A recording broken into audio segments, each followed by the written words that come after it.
লালমনিরহাট জেলা শহরের কালীবাড়ি এলাকায় একই উঠানে পাশাপাশি দাঁড়িয়ে আছে মসজিদ ও মন্দির, ধর্মীয় সম্প্রীতির এক অনন্য দৃষ্টান্ত। 1836 সালে প্রতিষ্ঠিত কালীবাড়ি কেন্দ্রীয় মন্দিরকে ঘিরেই শুরু।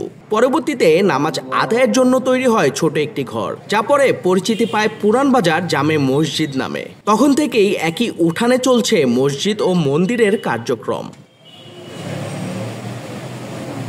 মন্দির এবং মসজিদ পাশাপাশি, এখানে যার যার ধর্ম সে তার ধর্ম পালন করে, এটা খুবই ভালো লাগলো। প্রতিমা দর্শন করলাম, কিন্তু এখানে একটু ব্যতিক্রম দেখলাম, যেখানে একটা মসজিদের পাশেই দুর্গা মন্দির অবস্থিত, এখানকার লোকেরা সম্মিলিতভাবে সকলে কোনো প্রতিহিংসা নয়, হিংসামূলক কাজ নাই, তারা সুন্দরভাবে পূজা উদযাপন করছে, যার যার ধর্ম সে পালন করছে।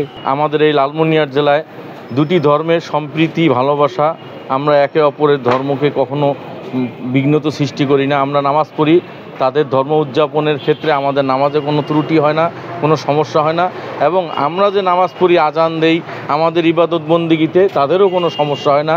তাদের কোনো সমস্যা হোক এমন কোনো কাজ আমাদের কোনো মুসল্লি, কোনো মুসলমান ভাই কখনো করে না। আমরা চাই সারা জীবন আমাদের এই সম্প্রীতির বন্ধন অটুট থাকুক। আমরা মসজিদে নামাজ পড়ি, অন্যান্য ইবাদত বন্দেগী করি স্বাধীনভাবে। মন্দিরের মধ্যে ওনাদের সকল কার্যক্রম পরিচালিত হয় স্বাধীনভাবে। এখানে কোনো দ্বন্দ্ব নাই, সংঘাত নাই, কোনো ঝামেলা নাই, সমস্যা নাই। ধর্মীয় যে দুইটা গোত্র আমরা বসবাস করি একই সঙ্গে, একই উঠানে বা একই আঙ্গিনায়, তো আমার এখানে কারো কোনো সম্প্রীতির ব্যাঘাত এখন পর্যন্ত ঘটেনি। মানে আমাদের সম্প্রীতিটা এত গাঢ় এই অঞ্চলে আর কি। এটা খুব আসলেই সুন্দর একটা অবস্থান। স্থানীয়রা জানান, নামাজের সময় থেমে যায় পূজার ঢাক, নামাজ শেষে আবারও শুরু হয় পূজা অর্চনা। এই পারস্পরিক সমঝোতায় রক্ষা করছে অটুট শান্তি। কালীবাড়ি মন্দিরের প্রধান পুরোহিত শ্রী শঙ্কর চক্রবর্তী বলেন, এখানকার সম্প্রীতি অতীতে যেমন ছিল ভবিষ্যতেও তেমন থাকবে। একই কথা বললেন পুলিশ সুপার ও জেলা প্রশাসক, যারা মনে করেন কালীবাড়ির এই মসজিদ মন্দির ধর্মীয় সহ অবস্থার জীবন্ত প্রমাণ। একই আঙ্গিনায় আমাদের পূজা অর্চনা এবং নামাজ এবং জানাজা এই মাঠেই অনুষ্ঠিত হয়। তখন থেকে অদ্যাবধি আমাদের মধ্যে ভ্রাতৃত্বের বন্ধন অটুট রয়েছে। আমাদের যার যার ধর্ম সেই পালন করি।